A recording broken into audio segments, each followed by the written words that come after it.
Assalamualaikum warahmatullahi wabarakatuh. Selamat pagi. Pada hari ini saya akan menyampaikan materi perkuliahan tentang sistem dan model.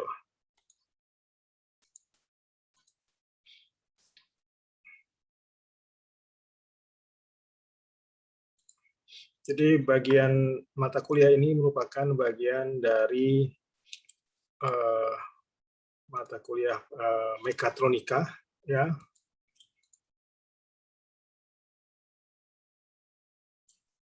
Yang saat ini kita mulai masuk ke minggu kedua.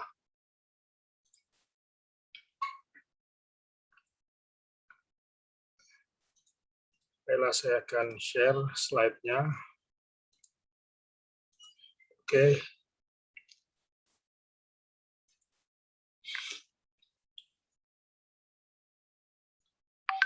Nah, sebelum kita membahas sistem dan model, kita perlu mengenal apa itu sistem.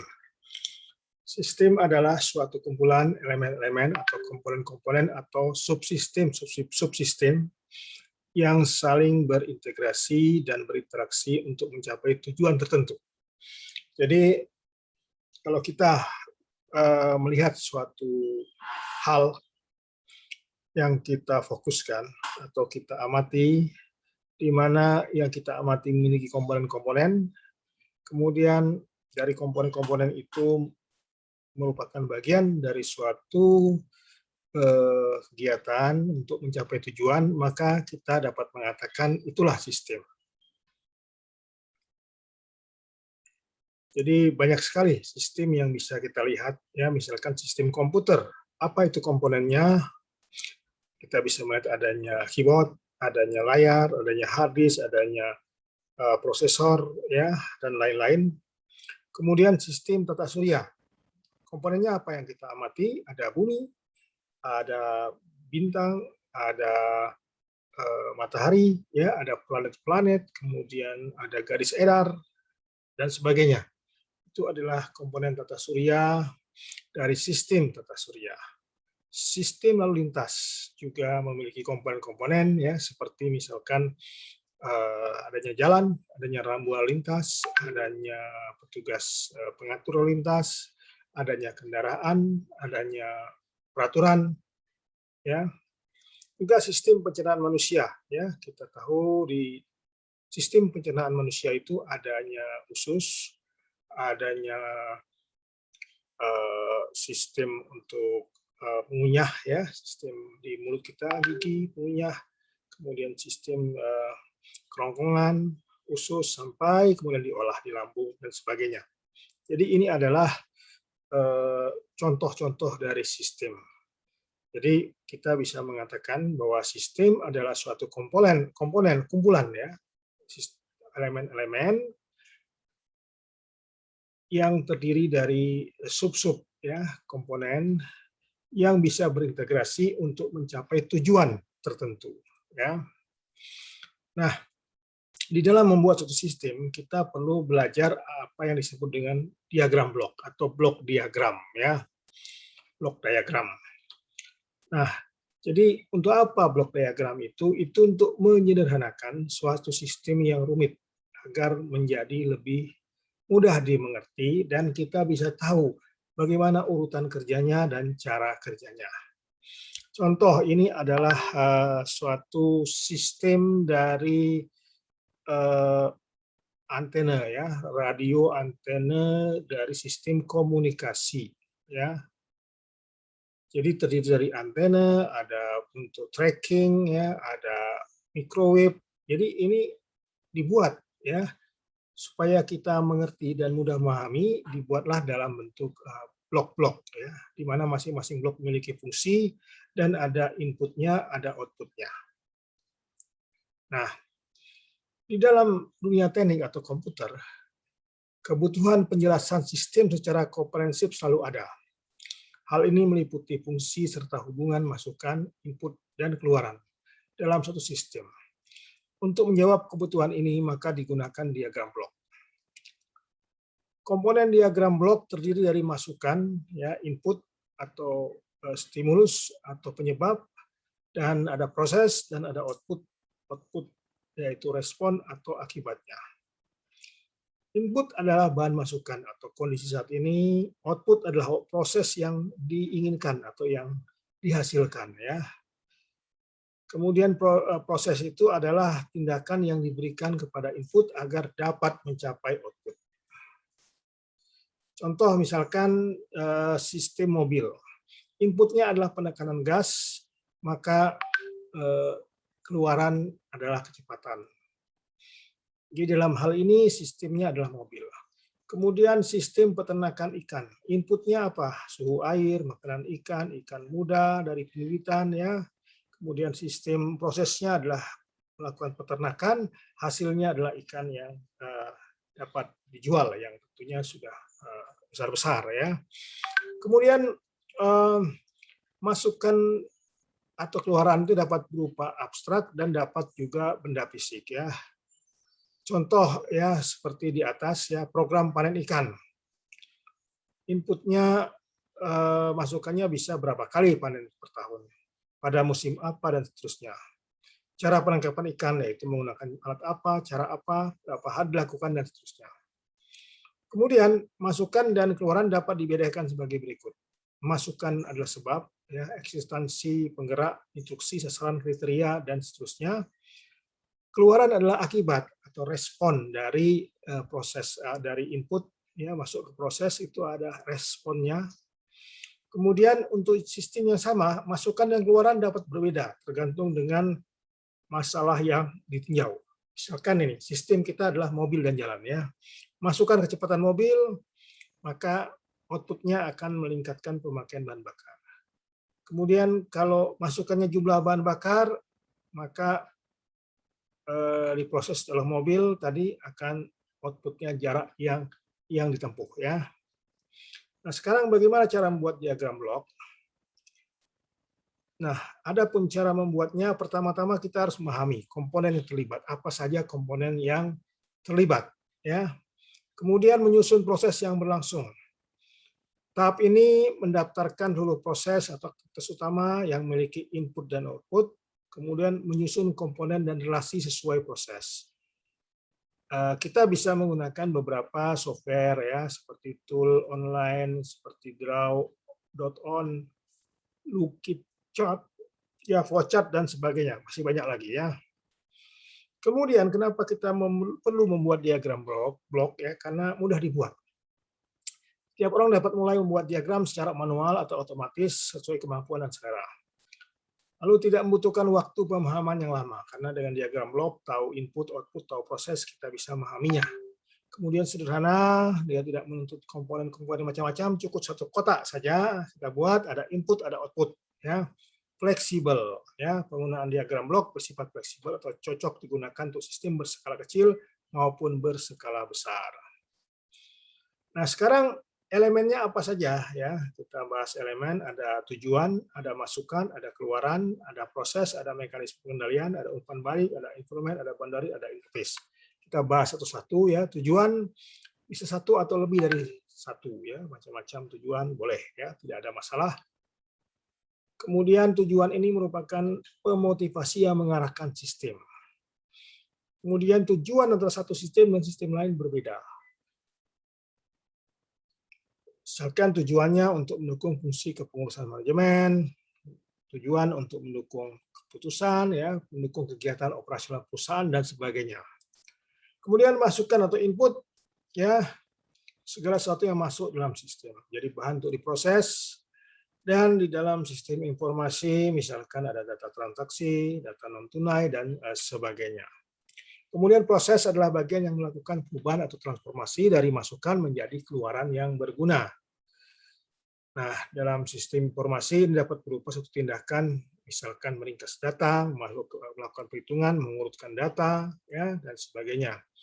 Keluaran atau output adalah hasil dari pemrosesan, bisa berguna, misalkan informasi atau produk, tapi bisa juga tidak berguna, misalkan limbah. Ya. Nah, diagram blok seperti ini ya, diagram bloknya. Ini ada input, ada output. Blok diagram terbuka adalah suatu sistem yang keluarannya tidak mempunyai umpan balik. Jadi artinya keluaran tidak dapat digunakan sebagai umpan balik dalam masukan. Kemudian diagram blok tertutup adalah besaran keluaran memberikan efek terhadap besaran masukan sehingga besaran yang dikontrol dapat dibandingkan terhadap harga yang diinginkan. Selanjutnya, perbedaan harga yang terjadi antara besaran yang dikontrol dengan harga yang diinginkan digunakan sebagai koreksi yang merupakan sasaran pengontrolan.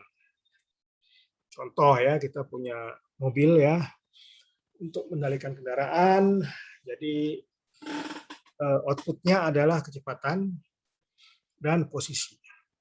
Inputnya adalah keinginan, jalan yang kita inginkan. Ya, ini masuk dia di sini ya, masuk ke sini, ya, kemudian masuk. Nah, di sini ada error. Error adalah pengurangan atau perbandingan antara jalan yang dituju dengan hasil daripada yang dilihat oleh mata. Ya. Kemudian dari sini ada pengemudi. Dia akan melihat dari keinginan pengemudi dengan jalan yang didapat. Nah, dari sini dia akan memutar steeringnya ya. Siapa namanya? Steer. Kemudian prosesnya ya mobilnya bisa bergerak sesuai dengan diinginkan. Kemudian dia lihat lagi dengan aktualnya seperti ini jalannya, kemudian dilihat lagi dengan mata, kembali lagi dan seterusnya sehingga sebuah mobil ya dengan pengendaranya bisa melewati jalan walaupun jalan itu mungkin berkelok ya, naik atau turun bisa karena adanya blok diagram seperti ini ya. Kemudian diagram terbuka, diagram tertutup lainnya adalah seperti ini ya. Misalkan ada setrika baju. Jadi kita ngeset misalkan kita set temperaturnya sedang. Ini akan mengakibatkan elemen pemanas ini akan menerima energi banyak ya, energi listrik. Kemudian dari situ semakin elemen pemanasnya ya dengan beban listrik akan bertambah sehingga setrikanya itu mulai bekerja. Kemudian ya kemudian di situ ada pengendalinya suhunya. Kalau suhunya itu mencapai tertentu ya, maka tegangan listriknya akan stop. Kemudian dia akan mencapai temperatur tertentu, dia akan ukur lagi. Ya, dicek lagi sudah sampai belum. Kalau tidak, dia akan stop untuk membuat elemen pemanasnya stop. Lalu berlanjut terus ya, sehingga dicapai temperatur yang diinginkan. Nah, kalau sistem terbuka ini seperti pemanggang roti ya. Pemanggang roti tidak ada temperatur, kita hanya ngeset saja mau panaskan sekian menit. Nah, lalu kita taruhkan roti, dia akan panas ya. Begitu juga lampu lalu lintas, ini bukanlah suatu sistem tertutup, ini sistem terbuka, jadi dia tidak peduli apakah di sana itu macet atau tidak, lampu lalu lintas akan tetap untuk hidup merah, kuning, hijau. Ya. Kemudian mekanisme pengendalian atau umpan balik ini digunakan seperti tadi, yaitu seperti kalau kita nyupir itu ada sebagai feedback ya, apakah jalan yang telah kita buat cocok atau tidak. Kalau tidak, dia ada umpan balik sehingga terus akan mengkoreksi, akan memperbaiki ya. Jadi ada positif, ada negatif feedback-nya. Yang positif adalah dia dilakukan secara berulang-ulang sehingga membentuk standar sistem yang diinginkan ya. Kalau yang negatif ya dia mencari kelemahan dan mengurangi penyimpangan dalam bentuk standar. Jadi dia akan mencari apa kelemahan, tapi ini fungsinya bagus ya untuk supaya kita makin lama sistem itu makin baik, makin stabil. Kemudian ada batas ya, batas adalah pemeriksa antara sistem dan daerah di luar sistem.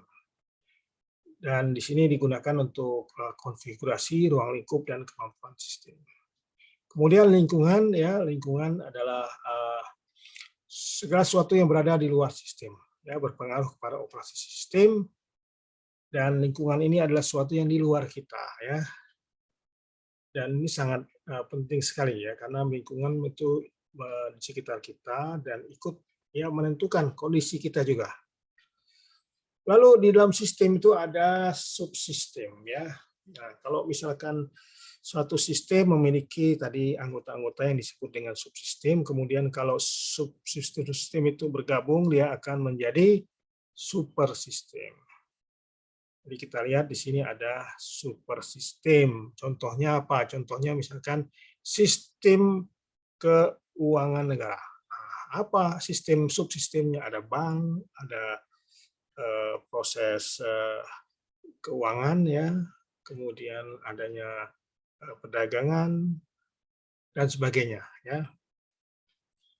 Nah, ini contohnya sistem mobil, subsistem bahan bakar, subsistem pendorong, subsistem kelistrikan, subsistem rem, kemudian sistem komputer ada CPU, masukan, keluaran, penyimpan ya, dan sebagainya ya. Kemudian antara satu sistem dan sistem lain di situ itu ada antarmuka. Dengan antarmuka ini maka satu subsistem dengan subsistem lain bisa bekerja sama ya. Kemudian karakteristik sistem apa saja? Jadi pertama organisasi sistem ya mencakup keseluruhan struktur dan fungsi organisasi yang ada di sistem tersebut. Interaksi bagaimana antara subsistem dengan yang lainnya, independensi, hubungan saling ketergantungan antara satu dan lainnya, integritas ya keterpaduan antar subsistem dan mencapai tujuan, dan tujuan utama yaitu pemusatan tujuan yang sama dari masing-masing subsistem. Nah, sistem banyak sekali ya jenis-jenisnya, ada sistem abstrak, sistem deterministik, ada sistem probabilistik, sistem tertutup, sistem terbuka ya. Ada lagi artificial atau natural man system ya. Ini terbaru itu sistem kecerdasan buatan ya. Contoh yang fisik ya adalah sistem transportasi, sistem komputer ya, sesuatu yang bisa dilihat ya. Tapi bisa juga suatu sistem yang abstrak, yaitu sistem yang gagasan atau idenya hanya tergantung kepada orang yang ada di sistem ya. Kemudian deterministik dan probabilitis. Ya, deterministik sistem itu terjadi dapat ditentukan dan diketahui dengan pasti, contoh program komputer, sistem penggajian dan sebagainya. Kalau yang probabilistik dia probabilitasnya ya, probabilitas nanti kadang-kadang muncul, kadang-kadang tidak, kita tidak tahu ya kapan munculnya. Jadi outputnya tidak dapat diketahui secara pasti ya. Contoh sistem penilaian ujian, di mana kita tidak bisa mengetahui sepasti hasil akhir dari ujian kita ya. Lalu adalah sistem lain yaitu artificial natural and man system. Jadi sistem ini dibuat untuk meniru kejadian alam ya. Lalu ada sistem open dan close ya, seperti tadi kita sampaikan, sistem open dia mengalami pertukaran energi, materi atau informasi dalam lingkungannya. Sedangkan sistem tertutup di mana proses semuanya itu dilakukan dalam sistem yang tertutup ya. Lalu ada sistem relatif ya, sistem yang bersifat tertutup tapi tidak tertutup sama sekali untuk menerima pengaruh dari luar. Misalkan sistem komputer di mana kita membatasi input yang akan masuk dalam sistem, tapi kalau misalkan ada upgrade ya kita harus terima upgrade baru. Nah, jadi pentingnya model itu untuk belajar sistem itu karena dengan model itu kita bisa menyederhanakan sistem ya. Misalkan contoh model untuk berapa jumlah pekerja dan berapa hari. Kalau semakin banyak bekerja, maka pekerjaan itu tentu akan semakin cepat ya.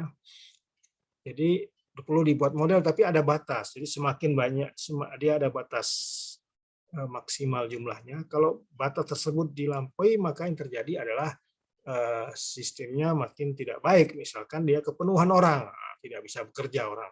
Itu jadi ada batasan ya. Jadi misalkan kalau misalkan untuk proyek saat ini berjalan dengan 40 kerja, kemudian proyek diinginkan selesai dalam 50 hari, maka kita pilih tunjukkan model A atau model B. Kalau model A dia bisa 5 orang, ya tapi lama mungkin. Model B adalah dia bisa bekerja yang tepat ya. Jadi B itu kalau misalkan dibanding A 5 bekerja, B 7 orang. Jadi kita bisa melihat bagaimana time waktunya ya. Ini contoh sistem penyejuk udara. Jadi ada suhu ruangan yang dikehendaki adalah inputnya. Nomor 2 adalah suhu ruangan yang sebenarnya. Kemudian ada proses, ada termometer, ada pengukuran, ada saklar on off. Kemudian nomor 6 kita bisa mendapatkan pengukuran udara ya. Nah, kemudian ada lagi sifat sistem yang disebut dengan skalar ya. Jadi kalau Y sama Y ada X ya, inputnya X, kemudian skalornya itu K, maka Y itu outputnya Y sama dengan KX ya.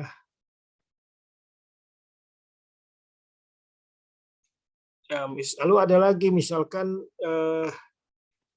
mencari IQ dari rata 500 orang. Bagaimana caranya? Kita cari 105 orang yang memiliki IQ 105, kemudian ada yang memiliki 120. Nah, kita coba atur ya antara data dari jumlah mahasiswa dan IQ 105, kemudian jumlah mahasiswa 120 kita gabung, kita bisa mendapatkan IQ rata-rata. Jadi untuk sistem blok diagram ini ada juga merupakan integrasi dari masukan atau masukan merupakan laju perubahan dari keluaran. Nah, misalkan pengisian reservoir air ya, kecepatan mobil, jadi ada lagi proses-proses yang disebut dengan integrator, yaitu dia melakukan integrasi ya. Misalkan pertambahan penduduk adalah P plus PC, itu jumlah penduduk P-nya kecil ya, jumlah penduduk saat ini 160 juta ya. Nah, ini silahkan dipelajari, kemudian ada tugas ya. Dikumpulkan 7 kali 24 jam, jadi sebelum minggu depan Anda harus kumpulkan ya. Ini cara-caranya saya bagikan di petunjuk, lalu ini ada tugas 1, Anda perlu kumpulkan, dan ini ada tugas 2 ya. Oke, saya rasa cukup sekian perkuliahan hari ini ya, sampai bertemu minggu depan. Terima kasih. Assalamualaikum warahmatullahi wabarakatuh.